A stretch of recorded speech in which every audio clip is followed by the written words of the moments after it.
안녕하세요, 성도 여러분. 하나님의 은혜와 평강이 늘 사랑하는 성도님들의 삶 가운데 충만하게 경험되어지시기를 간절히 소원합니다.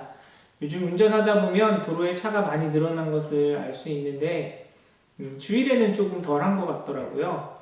주일에도 예배를 향해서 또 교회를 향해서 주님 앞에 예배하는 발걸음들이 더 많아졌으면 좋겠습니다. 특별히 우리 회중 예배를 앞두고 있는데 여러분의 많은 기도와 또 관심과 참여를 부탁을 드립니다. 오늘 함께 나눌 하나님의 말씀은 신명기 27장 11절에서 26절까지의 말씀입니다. 그때 모세가 백성에게 명령하였다. 당신들이 요단강을 건넌 뒤에 백성에게 축복을 선포하려고 그리심산에 설 지파들은 시므온과 레위와 유다와 이사갈과 요셉과 베냐민 지파입니다. 그리고 저주를 선포하려고 에발산에 설 지파들은 르우벤과 갓과 아셀과 스불론과 단과 납달리 지파입니다. 그리고 레위 사람들은 큰 소리로 온 이스라엘 모든 백성에게 다음과 같이 외치십시오. 대장장이를 시켜서 주님께서 역겨워하시는 우상을 새기거나 부어 만들어서 그것을 은밀한 곳에 숨겨 놓는 자는 저주를 받는다 하면 모든 백성은 아멘 하고 응답하십시오. 아버지와 어머니를 업신여기는 자는 저주를 받는다 하면 모든 백성은 아멘 하십시오. 이웃의 땅 경계석을 옮기는 자는 저주를 받는다 하면 모든 백성은 아멘 하십시오. 눈이 먼 사람에게 길을 잘못 인도하는 자는 저주를 받는다 하면 모든 백성은 아멘 하십시오. 외국 사람과 고아와 과부의 재판을 공정하게 하지 않는 자는 저주를 받는다 하면 모든 백성은 아멘 하십시오. 아버지의 아내와 동침하는 것은 그 아버지의 침상을 모독하는 것이니 그런 자는 저주를 받는다 하면 모든 백성은 아멘 하십시오. 짐승과 교접하는 자는 저주를 받는다 하면 모든 백성은 아멘 하십시오. 자매 곧 아버지의 딸이나 어머니의 딸과 동침하는 자는 저주를 받는다 하면 모든 백성은 아멘 하십시오. 장모와 동침하는 자는 저주를 받는다 하면 모든 백성은 아멘 하십시오. 이웃을 암살하는 자는 저주를 받는다 하면 모든 백성은 아멘 하십시오. 뇌물을 받고 죄 없는 사람을 죽이는 자는 저주를 받는다 하면 모든 백성은 아멘 하십시오. 이 율법 가운데 하나라도 실행하지 않는 자는 저주를 받는다 하면 모든 백성은 아멘 하십시오. 오늘 본문의 말씀은 하나님께서 이스라엘 백성들에게 모세를 통해서 주시는 그런 율법에 대해서 반드시 지킬 것을 말씀하시고 특별히 그 중에 12가지 그 죄에 대해서 그것을 지키지 않을 경우에 저주를 받는다. 서로 그들의 입으로 아멘으로 화답하고 또 반응하도록 하신 그 말씀입니다. 오늘 본문 말씀에 많이 등장하는 표현, 우리가 자주 사용하는 표현 무엇입니까? 아멘이죠. 아멘의 의미는 진실로 그러하다, 참으로 그러하다 그런 의미입니다. 그래서 우리가 아멘 할 때는 그 말이 참됩니다. 그 말이 진실됩니다. 라는 내용을 함께 인정하고 고백할 때 아멘을 합니다. 우리가 기도를 할 때나 그리고 말씀을 들을 때 선포된 말씀이나 믿음의 고백에 마음을 함께 담아서 아멘으로 우리가 화답을 합니다. 그 은혜의 말씀이 옳습니다. 그 선포된 말씀이 제 삶에도 경험되게 하여 주시옵소서 그런 마음으로 우리가 아멘을 합니다. 기도의 고백도 그대로 될 줄 믿습니다. 또 이런 마음으로 함께 우리가 아멘을 고백합니다. 구약 성경에는 아멘이라는 단어가 한 30번 정도 등장하는데요. 오늘 본문에만 14번이 나옵니다. 그러니까 아멘으로 그렇게 강조하면서 화답하고 또 동의하고 고백하는 내용이 무엇인지 함께 좀 살펴보기를 원합니다. 그런데 사실 오늘 본문의 말씀은 아멘으로 화답하기가 쉬운 내용은 아니에요. 왜냐하면 이렇게 축복의 말씀이 아니라 저주에 대한 말씀이기 때문입니다.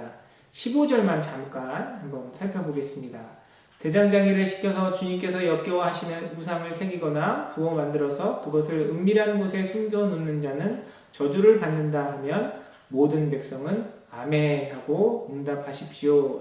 하나님께서 주신 명령에 대해서 그것을 어기는 자는 저주를 받는다 하면 모든 백성은 아멘하고 응답하십시오.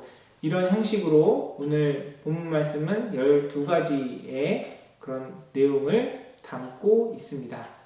그 12가지 죄에 대해서 한번 살펴보면요. 그 첫 번째와 마지막은 하나님과의 관계에 대한 내용입니다. 첫 번째 계명은 하나님의 형상을 만들지 말라라는 내용이고, 마지막 내용은 하나님의 그 말씀에 순종해라라는 그런 교훈을 담고 있습니다.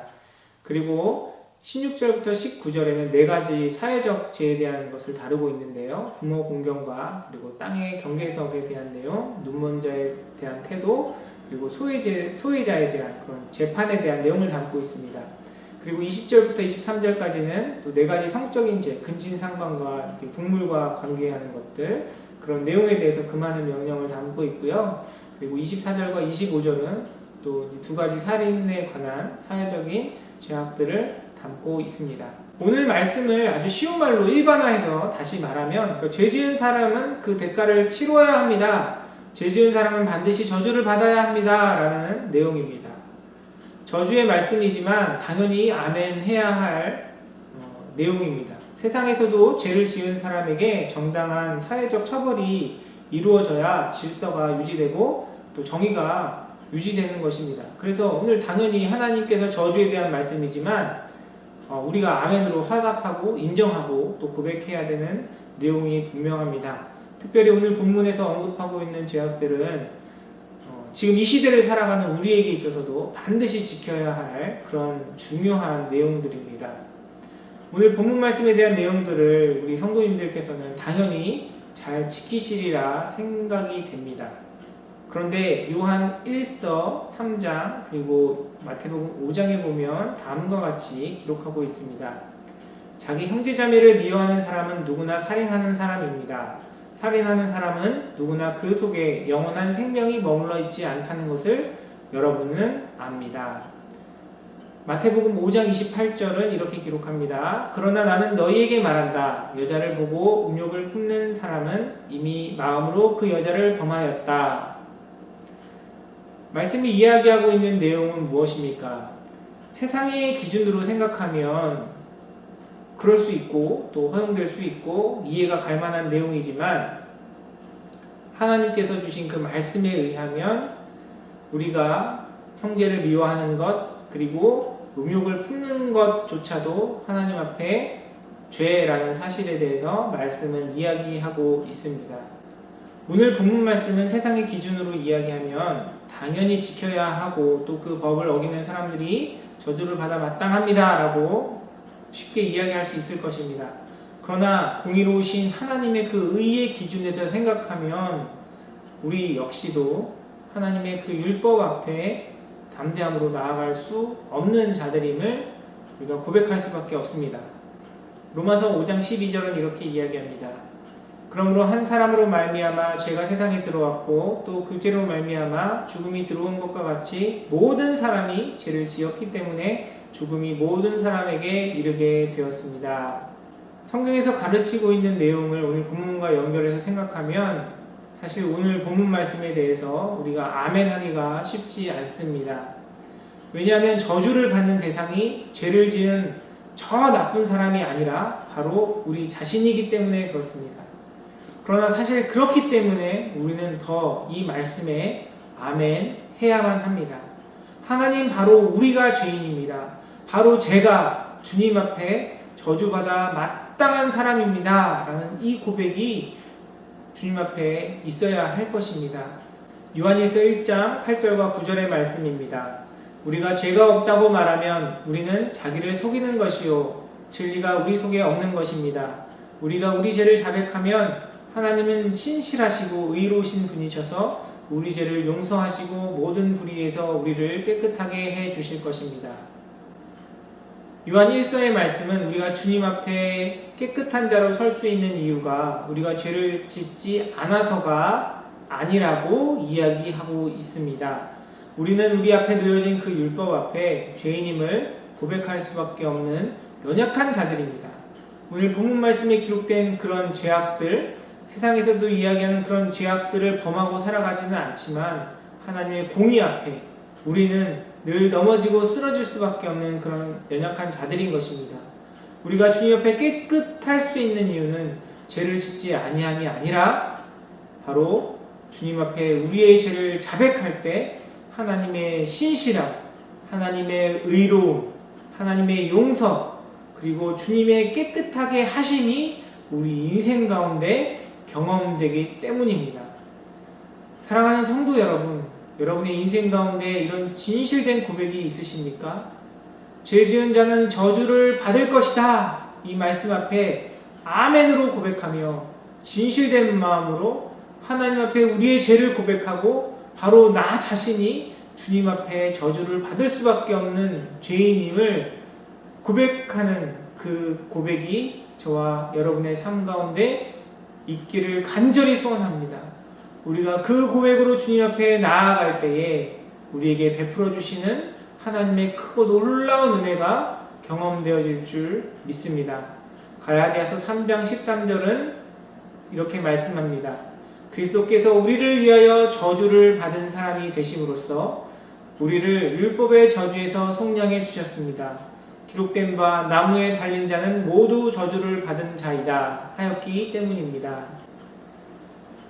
우리가 이 하나님의 율법 앞에, 하나님의 말씀 앞에 저주를 받아 마땅한 자임을 아멘으로 고백하고 하나님 앞에 겸손한 마음으로 하나님의 자비하심과 은혜를 구하며 예수 그리스도를 믿는 그 믿음 가운데 주님 앞에 나아갈 때에 하나님께서 예수님을 통해서 우리를 위하여 십자가에 달려 저주를 받으신 그 예수님의 십자가의 은혜와 그 사랑을 통해서 우리에게 자유함을 주시는 줄 믿습니다.